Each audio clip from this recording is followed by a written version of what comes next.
Oh, you beautiful disaster. You gorgeous glitch in their carefully coded system.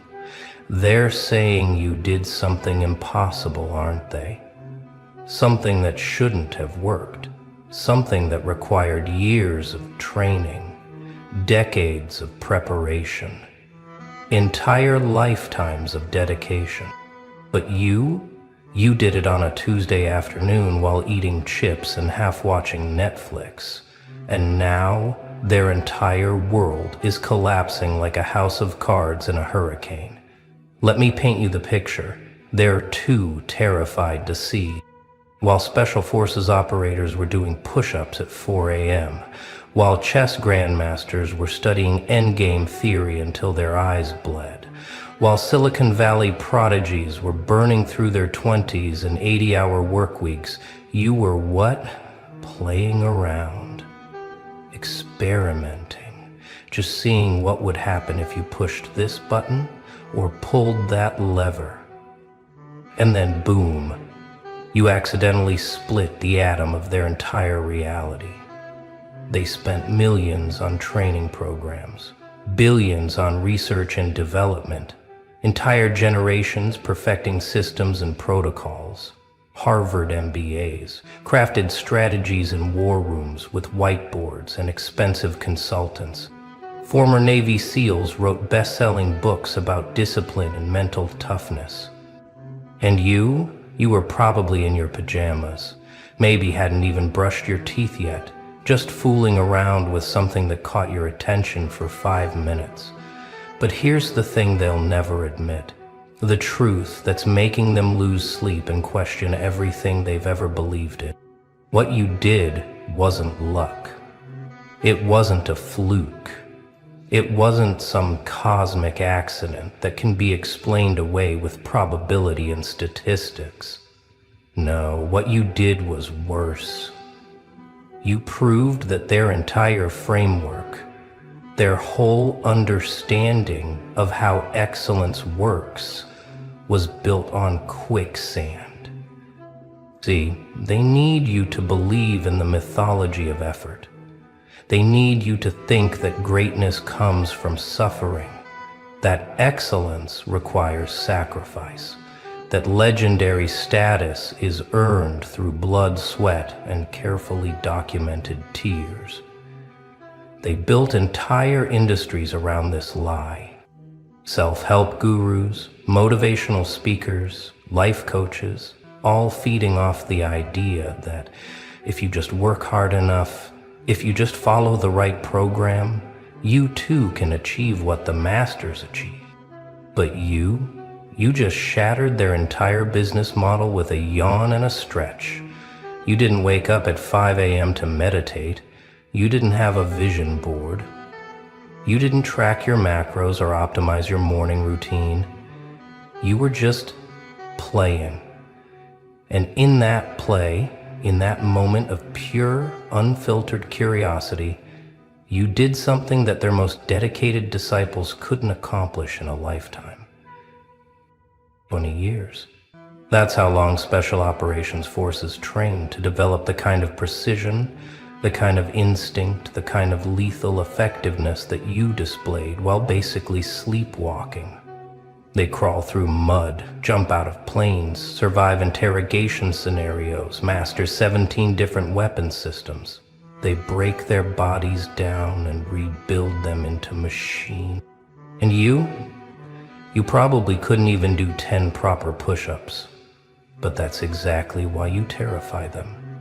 Because you didn't follow their sacred path. You didn't pay your dues. You didn't ask permission from the gatekeepers or wait in line for your turn. You just reached out with your untrained, unworthy, unprepared hand and grabbed lightning from the sky like it was nothing, like it was yours all along. Now watch them scramble. Watch them try to explain you away. It was beginner's luck, they'll say, their voices shaking. A statistical anomaly, they'll insist, their hands trembling as they adjust their theories. This doesn't change anything, they'll declare, even as everything changes around them. Because if you can do what you did, if someone can just stumble into legendary status while half asleep and fully bored, then what was all their suffering for? Think about it. Right now, there's a kid who spent the last decade of his life in a dojo, breaking boards and earning belts, believing that mastery comes from repetition and discipline. And you just performed a move that his sensei said would take 30 years to understand. There's a programmer who sacrificed her social life to master 17 programming languages, and you just solved a problem she couldn't crack by randomly mashing keys until something worked. They're having emergency meetings about you. Conference calls with experts trying to figure out how to contain what you've done. We need to study this, they're saying. We need to understand the anomaly. But they can't study what they can't comprehend. They can't analyze what exists outside their framework. You're not a data point on their graph. You're the hand that ripped the graph in half. The military has a term for what you did: force multiplication. It means achieving maximum impact with minimal resources. They spend years teaching soldiers how to do it: strategic thinking, resource management, leverage points. And you force multiplied their entire reality by accident. You weren't even trying to win their game. You were just bored, and in your boredom, you revealed that their game was meaningless. Let's talk about prerequisites, shall we? Those sacred stepping stones they insist everyone must climb. You can't do advanced calculus without basic math. You can't perform surgery without medical school. You can't write a symphony without understanding music theory. Except you just did the equivalent of performing brain surgery with a butter knife while humming a tune you made up, and somehow the patient not only survived but evolved into a new species. This is what's breaking their brains. You violated the sacred order of things. You skipped the tutorial and went straight to the final boss, except you didn't even know it was a boss fight. You thought you were playing with a practice dummy. And you won. Not just won, you achieved a perfect score that the game's own developers didn't know was possible. Every institution in the world is built on the idea of gradual progression. Elementary school leads to middle school, leads to high school, leads to college, leads to graduate school, leads to maybe, if you're very good and very lucky, you get to contribute something meaningful to your field. That's the path. That's the only path. Except you just teleported from the starting line to a finish line that wasn't even on the map. They're looking at your technique under a microscope, trying to understand what you did differently. But that's like trying to understand jazz by counting the notes. You weren't using technique. You were using something much more dangerous: raw, unfiltered intuition. The kind of intuition that their systems are designed to suppress, to train out of people, to replace with proper methodology. And now you've infected others with possibility. That's the real danger. That's why they're truly panicking. Because every person who hears about what you did starts to wonder, what else have they been lying about? What other impossible things might be possible if I just try? You've planted a virus in the collective consciousness, and it's spreading faster than they can contain it. Someone reading this right now is realizing they don't need that certification they've been saving up for. Someone else is understanding that the expert who told them it would take 10 years might have been protecting their own position. Someone is looking at the mountain they've been told to climb and wondering if maybe, just maybe, there's a door at the base that leads straight to the top. You didn't just break a record, you broke the concept of records. You didn't just win a game, you revealed that the game was imaginary. You didn't just succeed, you redefined what success means. And you did it all without meaning to, which is the most beautifully destructive part of this whole cosmic joke. The specialists are huddled in their forums, desperately trying to maintain their relevance. This doesn't diminish the value of proper training, they insist.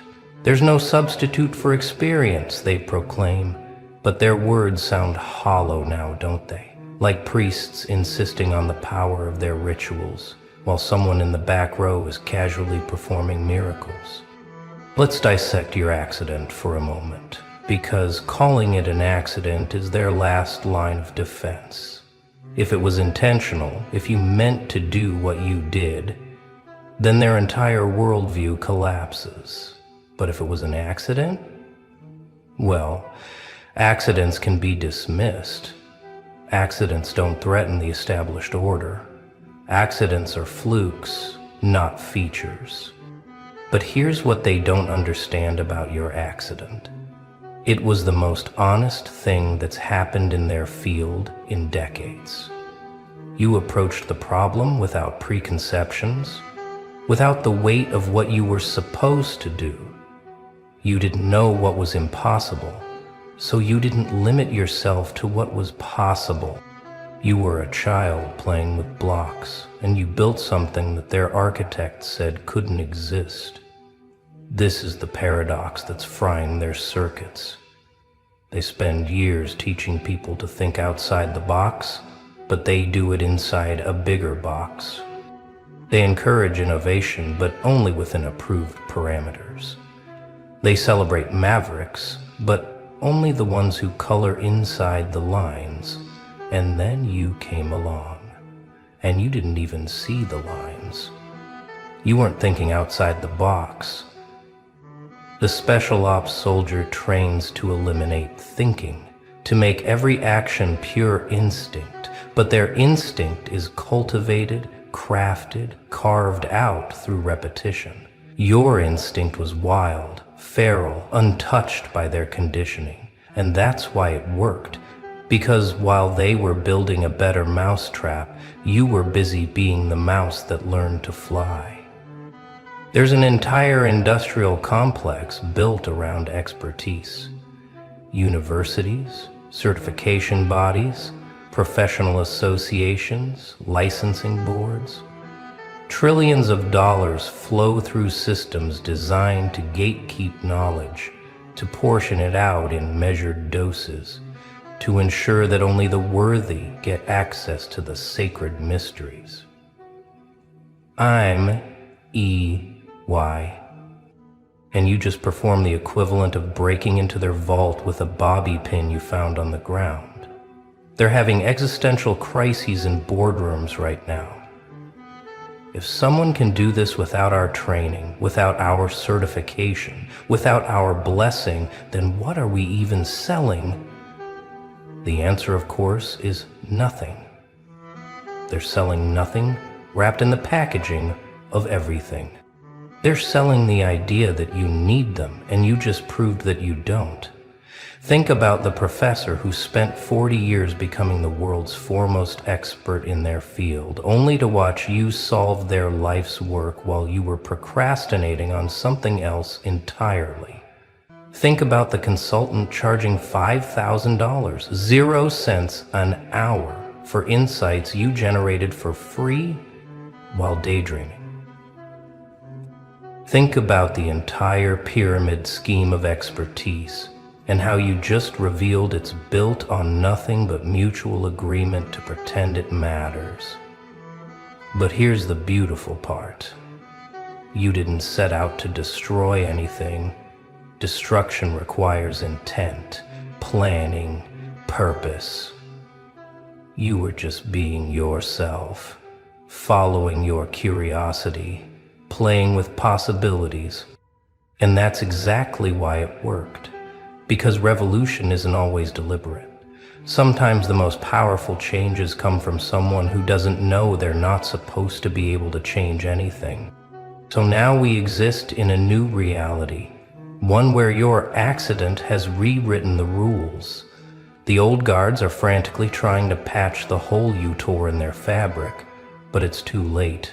The genie's out of the bottle, the cat is out of the bag. The emperor has no clothes, and you're the child who pointed it out while looking for a snack. They'll try to absorb you, of course.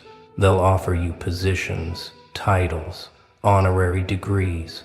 They'll try to bring you into the fold, to make you part of the system you accidentally destroyed. Come teach others how you did it, they'll say. But how can you teach an accident? How can you systematize chaos? How can you institutionalize the very thing that destroyed institutions? Others will try to discredit you. They'll dig through your history, looking for evidence that you secretly trained, that you had help, that you're not what you appear to be.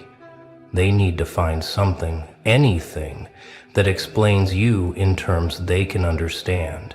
Because if they can't explain you, then they can't explain why everyone else should keep following their path. But the damage is done. The spell is broken. Every person who was grinding away, believing that suffering was the price of admission to greatness, now has doubt. Every institution that justified its existence by pointing to the complexity of what they teach now has to explain why you did it better without them. Every gatekeeper watching the gates realizes that you didn't go through them, you just appeared on the other side. What you've stumbled upon is something Zen masters spend lifetimes trying to achieve. The state of effortless effort, of doing without doing, of achieving by not trying to achieve. They call it Wu Wei in Taoism, flow state in modern psychology, but those are just words trying to capture what you did naturally, without any words at all. The tryhards will never understand this. They're too busy trying. They're so focused on the goal that they miss the journey. They're so obsessed with the technique that they forget the purpose. They're so caught up in doing it right that they never discover what happens when you do it wrong in exactly the right way. You were playing. That's the secret they can't replicate. You can't fake play. You can't systematize joy. You can't optimize curiosity. The moment you try to turn play into work, it stops being play. The moment you try to capture lightning in a bottle, it stops being lightning. The moment you try to reproduce an accident, it stops being accidental. This is why they're terrified, because if success can come from play, if mastery can emerge from boredom, if legendary status can be achieved by someone who wasn't even trying, then what have they been selling all these years? What have people been buying? What has everyone been suffering for? Your accident has created ripples that are turning into tsunamis. In garage labs and bedroom studios and coffee shops and park benches, people are starting to play. Not practice, not train, not grind, play. They're approaching impossible problems with the same casual curiosity you showed. They're ignoring the experts who say it can't be done and just doing it. The old system is creaking under the weight of all these accidents. Every day, someone else stumbles into greatness while looking for something else entirely. The careful structures, the measured progressions, the sacred hierarchies, they're all crumbling because people have realized they don't need permission to be extraordinary. A.M.